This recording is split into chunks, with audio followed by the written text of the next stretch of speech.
O vídeo que preparei com as provas que guardei desde outubro de 2016 é um testemunho verdadeiro de minhas palavras. O furacão Matthew, categoria 5. Daqui para frente eu vou chamá-lo apenas de Mateus. As informações que arquivei estão em inglês e para facilitar para os queridos que não falam esta língua, eu traduzi em resumo as informações.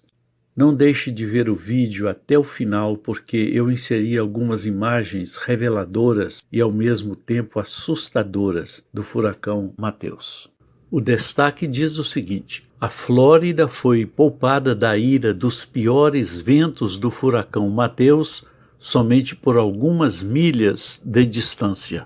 O furacão Mateus deixou um rastro de destruição desde o Caribe até a costa leste dos Estados Unidos. Mas para partes da Flórida, os danos do vento poderiam ter sido piores se o olho do Mateus se movesse somente algumas milhas para o oeste.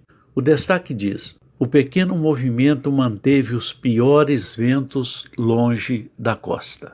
Quando Mateus aproximou-se da costa da Flórida no dia 6 de outubro de 2016, o centro dele fez um pequeno movimento para o leste da linha central de acordo com o Centro Nacional dos Furacões. O olho, contudo, ainda se moveu ao longo da linha projetada para o furacão Mateus, de acordo com o Centro Nacional dos Furacões. O sistema de meteorologia tinha certeza do alvo previsto. Eu traduzi apenas os 3 últimos parágrafos. Conforme a foto, a posição real, às 2 da madrugada do dia 7 de outubro, também mostrava a posição exata, ao mesmo tempo que o Centro Nacional dos Furacões mostrou às 18 horas, ou 18 horas antes, às 5 horas de 6 de outubro. A diferença foi de apenas 18 milhas, mas foi enorme para as áreas costeiras em termos de impacto de vento. Fred Johnson, técnico responsável no Serviço Nacional de Meteorologia, declarou que se o olho do furacão tivesse mudado 20 milhas para o oeste, partes da Broward County, ao longo da costa leste central, teria tido um grande impacto.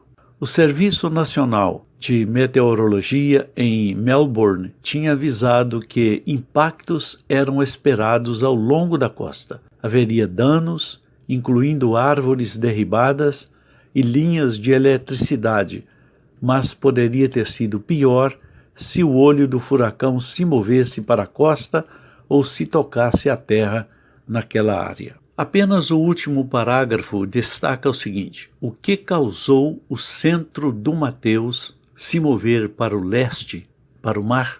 Agindo assim num pequeno movimento da circulação do centro dele, foi como se uma substituição do olho ocorresse no dia 6. Substituição assim ocorre em ciclones tropicais, o que é difícil de ser previsto. Essencialmente, o olho velho decai, enquanto que um olho maior se forma ao redor. Esta foi a explicação do técnico.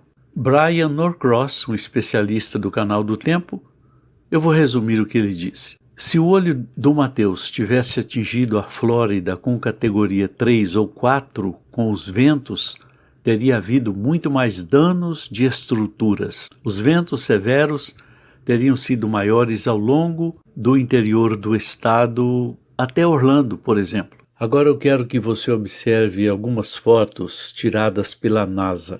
A primeira delas é esse perfil, uma cara horrível, com um olho vermelho e um sorriso macabro. A cara macabra ficou apoiada numa almofada de fogo. Do lado esquerdo eu desenhei aí uma seta para indicar o que está escrito, e a letra está muito pequena. Foi escrito, me parece que foi o canal CNN.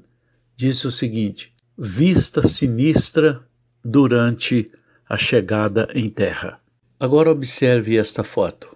É a mesma face, é a mesma cara horrível, porém com alguns detalhes diferentes. Aqui o seu sorriso não está tão destacado, mas há algo que eu quero chamar sua atenção. Eu desenhei até uma seta branca aí do lado direito para mostrar como se fosse o olho de uma serpente de fogo que envolve esta cara horrível. Observe no sentido do relógio, do ponteiro do relógio. A seta está apontando para o olho da serpente. E nesta última imagem, nesta última foto feita pela NASA, estamos vendo de cima para baixo, inclusive o Golfo do México, e esta formação de nuvem forma como se fosse o olho de um grande monstro, uma tartaruga, algo assim.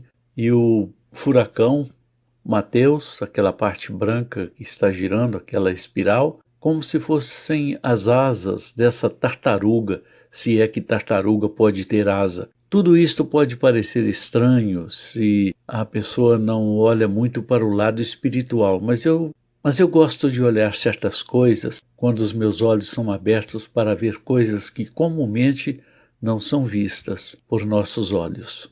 Aqui vão alguns detalhes como conclusão do nosso testemunho.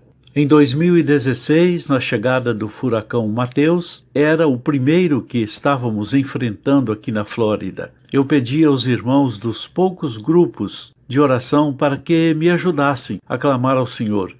Posso citar aqui o Jardim Recife e o grupo Intercessores, pelo que me lembro. Eu ia para o quintal da minha casa, onde formei um jardim de oração, e às vezes, na frente da casa, orava levantando as mãos, repreendendo e pela fé empurrando o furacão de volta para o mar. Pode parecer estranho, criancice, ou talvez até fanatismo, alguns podem pensar, mas nem me importa o que pensem assim. Eu fazia aquilo pela fé, juntamente com todos aqueles que estavam orando comigo. E como vocês viram na explicação do vídeo, o olho do furacão Mateus moveu 18 milhas, são 28 quilômetros, virou para o mar, em direção ao mar, e nós fomos poupados. Ao Deus Todo-Poderoso, que acalma as tempestades, sejam honras, glórias e louvores, hoje e sempre. Amém.